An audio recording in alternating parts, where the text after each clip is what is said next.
Good afternoon. It's good to be back at NATO. And we have a special day today with His Majesty the King of Jordan.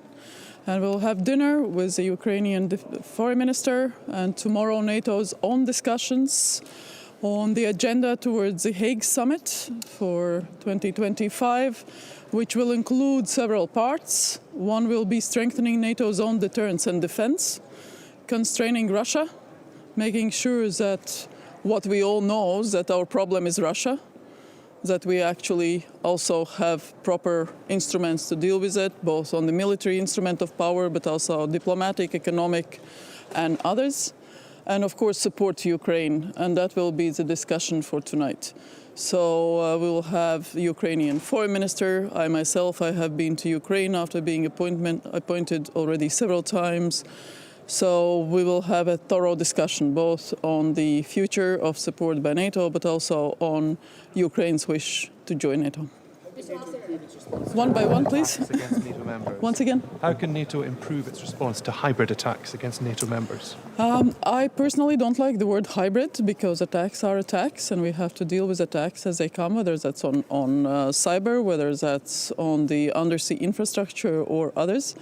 So in Latvia we have chosen several measures.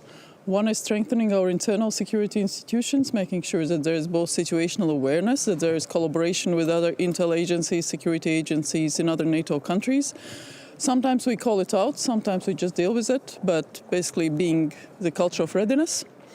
And that's what we think every ally should do, is to take it seriously and address it. So, and on the information front, obviously the hostile information attacks from Russia is part of the toolbox that Russia uses. It's not very hybrid, it's just hostile information attacks trying to undermine our countries. About Georgia, please. I know that you imposed sanctions against the high individuals of the Georgian government. Why did you make that decision? It's not the word sanctions. I put 13 individuals that we consider guilty of repressing the peaceful demonstrations. We have put them on the PNG list, so they won't be able to enter Latvia. That's my privilege and right as Foreign Minister, so I have applied that.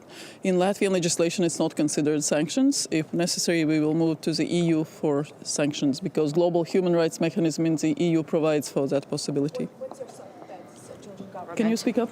What's your thought that Georgian government halted the EU integration process? Did you anticipate that?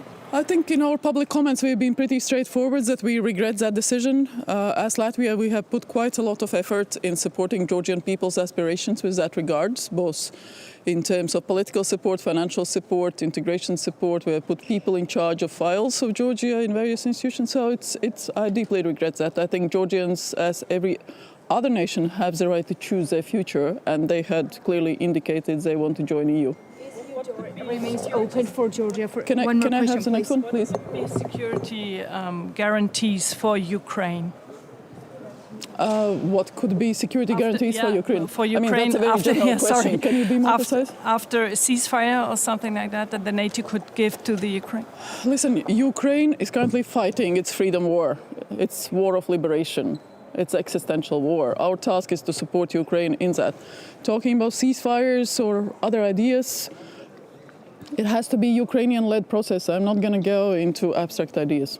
Which kind of form could this support have? I mean, President Zelensky is asking for reliable security guarantees, but a NATO membership is still very, very far away in the future. So can be... allies are very clear that Ukraine will become NATO member, as the conditions allow. That was reaffirmed in the last summit decision, so that's very clear. We fully support that as Latvia.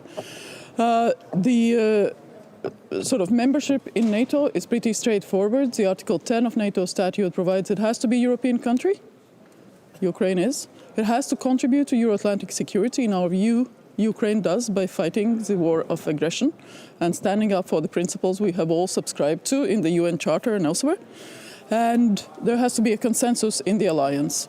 So that is where we are coming to. We have to shape when is the right moment, when we have the consensus to invite Ukraine to become a member.